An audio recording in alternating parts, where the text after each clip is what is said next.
हाय दोस्तों, आप सबको हमारे चैनल टैक्स इन्फो में स्वागत है। दोस्तों, कई हमारे साथियों की क्वेरीज आई थी कि सर हमें ये बताइए किस तरह से इनकम टैक्स कैलकुलेट किया जाता है, ताकि हमें भी अपने टैक्स के बारे में वो समझ में आ जाए कि हमें कितनी लायबिलिटी आ रही है, कितनी टैक्स भरनी है। तो दोस्तों, आज हम दो तरीके से समझेंगे, एक तो लॉगिन करके, एक विदाउट लॉगिन करके। लॉगिन करके पूरा डिटेल में नहीं बताऊंगा क्योंकि हो सकता है उससे आप कंफ्यूज हो जाओ।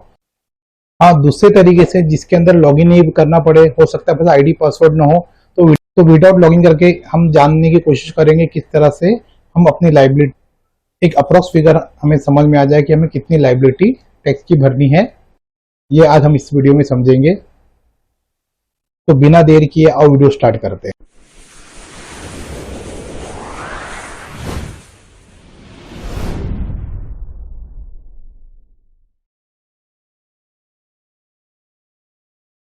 दोस्तों, आप देख रहे हैं स्क्रीन पे किस तरह से ये इनकम टैक्स कैलकुलेटर दिखाई दे रहा है हमें। एक तो ये है हमारा जो विदाउट लॉगिन वाला और एक है लॉगिन वाला। जैसे हम अपने पोर्टल में लॉगिन हो जाएं, हमें एक इनकम टैक्स एस्टिमेटर दिखाई देगा, जिसमें हम क्लिक करेंगे तो हमको ये डिटेल्स पूछी जाएगी। ये थोड़ी सी कंफ्यूजिंग है, इसलिए आपको मैं इसमें नहीं बताऊंगा, बल्कि हम दूसरे जो विदाउट लॉगिन उसमें देखेंगे। हो सकता है इस पर आप कंफ्यूज हो जाओ, इसलिए हम जो विदाउट लॉगिन यानी लॉगिन नहीं करना पड़े और इजीली हमको एक एस्टिमेट मिल जाए कि हमारी टैक्स लायबिलिटी क्या होती है, वो समझने की कोशिश करेंगे। ये हम नहीं करते क्योंकि इसमें हो सकता है आप थोड़ी पजल हो जाओ, कंफ्यूज हो जाओ। इनकम टैक्स डिटेल के साथ है पूरी, इसके अंदर सैलरीड में जाओगे तो पूरी डिटेल के साथ इसमें कई चीजें मांगी है। हो सकता है आपको इनकम टैक्स का इतना नॉलेज ना हो, इसके लिए आप थोड़े कंफ्यूज हो जाओ। तो हम विदाउट एस्टिमेट करेंगे। देखिए आप किस तरह से दिखाई दे रहा है कि हाउस प्रॉपर्टी में देखेंगे तो उसमें भी हम देखेंगे किस तरह से ये फिगर्स डिटेल में मांग रहा है।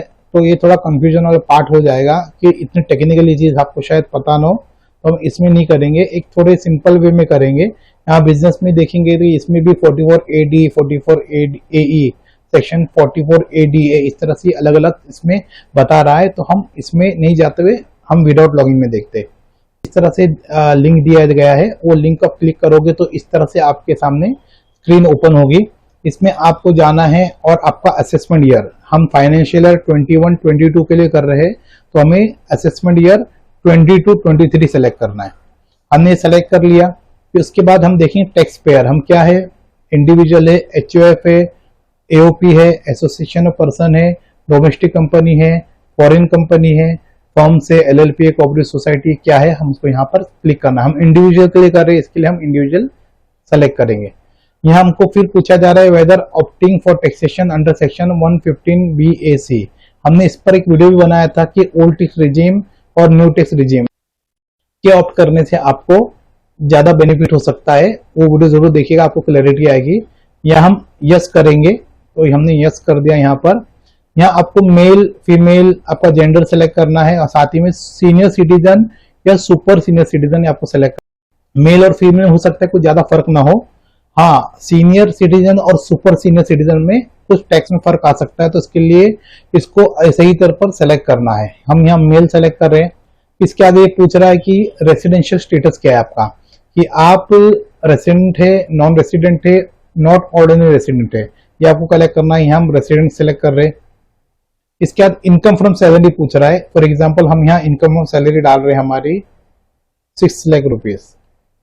ठीक है, ये हमने डाल दिया। यहाँ पर मैं टेंटिवली एक फिगर डाल के आपको बता रहा हूँ ताकि आपको थोड़ा क्लैरिटी आए। फिर इसके बाद हाउस प्रॉपर्टी का जो है, इसके बाद इनकम फ्रॉम हाउस प्रॉपर्टी को शो डिटेल में जाएंगे तो उसमें आपको जाके डिटेल थोड़ी भरनी है।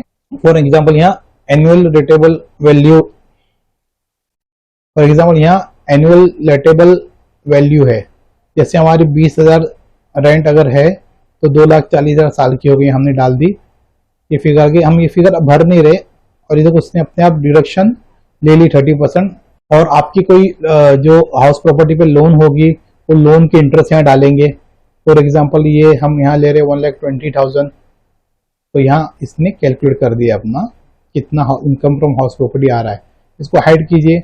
एग्जाम्पल कैपिटल गेन हो सकता है, जैसा कि आपका शेयर है, आपका म्यूचुअल फंड है, या तो हो सकता है आपने अपनी कोई प्रॉपर्टी बेची हो तो उसकी डिटेल्स यहाँ पर आएगी। शॉर्ट टर्म है या लॉन्ग टर्म में आपको डिसाइड करना है और उस बेसिस पे यहाँ भरना है। जैसे हम देखते हैं यहाँ पर शॉर्ट टर्म कैपिटल गेन है other than covered under section 111A। तो यहाँ पर आपको आके क्वार्टर वाइज डिटेल भरनी है। तो आप एक समझने के लिए अपना पूरे ईयर में जो फिगर है टोटल भी डाल सकते हैं। मैं यहाँ डाल रहा हूँ 1,20,000, ठीक है। कि short term capital gain cover under section 111A, यहाँ मैंने डाल दिया 2 लाख रुपीज, ठीक है। फिर इसके आगे लॉन्ग टर्म कैपिटल गेन है, charge to tax under rate 20%, जो 20% में जो हम रेट चार्ज करते वो यहाँ पर डालेंगे। यहाँ मैं टोटल अमाउंट डाल रहा हूँ, जो आपको पूरे ईयर में जो आपकी फिगर है वो एक साथ आप डाल सकते हो ताकि आपको टेंटेटिवली पता चल सके, ठीक है। यहाँ पर आप 1,20,000 डालेंगे, जो 10% के स्लैब में जो आता है वो। और capital gain covered under section 112A, जो सेक्शन 112A के अंतर्गत जो कैपिटल गेन आता है उसको यहाँ पे डालेंगे। यहाँ मैं डाल रहा हूँ 2 लाख रुपीज अगेन, ठीक है।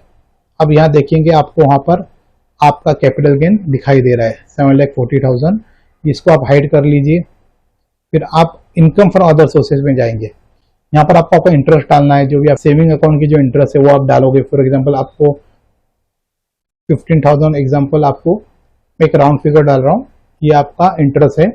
कमीशन भी हो सकता है आपका कोई अदर सोर्सेस में, वो आपने 20,000 डाल दिया।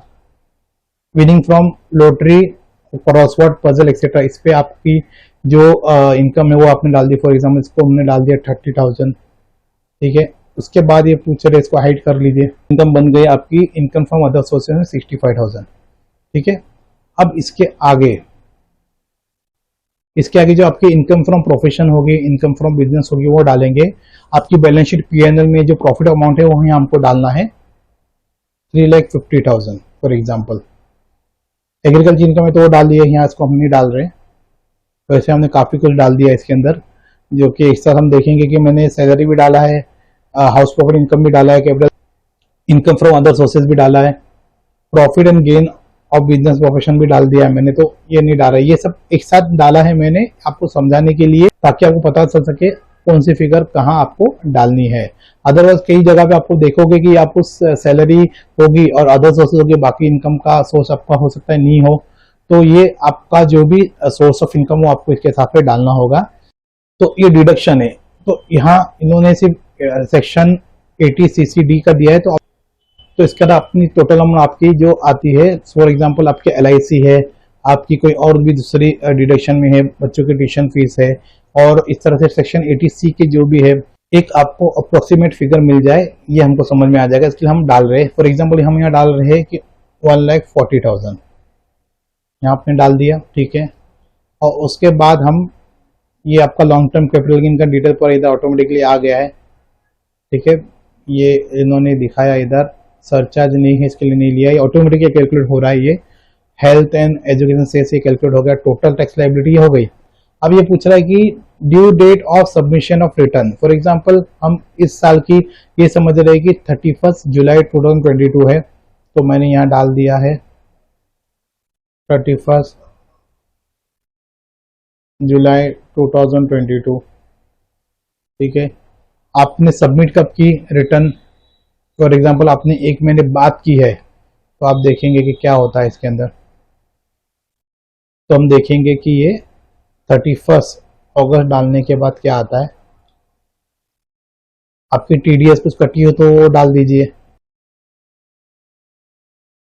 एग्जांपल मैंने 15,000 डाल दिया यहाँ पर। आपने कोई टैक्स भरी होगी, एडवांस टैक्स वगैरह, वो भी आप यहाँ पर डाल सकते हैं। मैं यहाँ ये नहीं डाल रहा हूँ। अब इसको मैं कैलकुलेटर का बटन दबाता हूँ।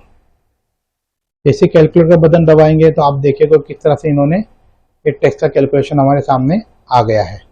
इसने पूरी डिटेल्स ली, यहाँ तक कि section 234A, section 234B, section 234C, इसमें जो इंटरेस्ट होती है डिले पेमेंट की वजह से, डिले रिटर्न फाइलिंग की वजह से, वो भी यहाँ पर कैलकुलेट होकर आ गई है।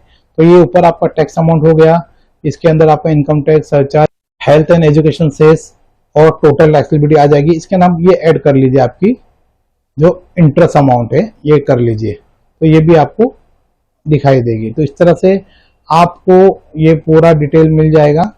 तो इस तरह से आपको आपकी टैक्स लायबिलिटी दिखाई देगी। अगर यहाँ पर आप इसको चेंज कर दोगे, तो ये नो कर दोगे, तो इस तरीके से यहाँ आपकी टैक्स लायबिलिटी भी बदल जाएगी।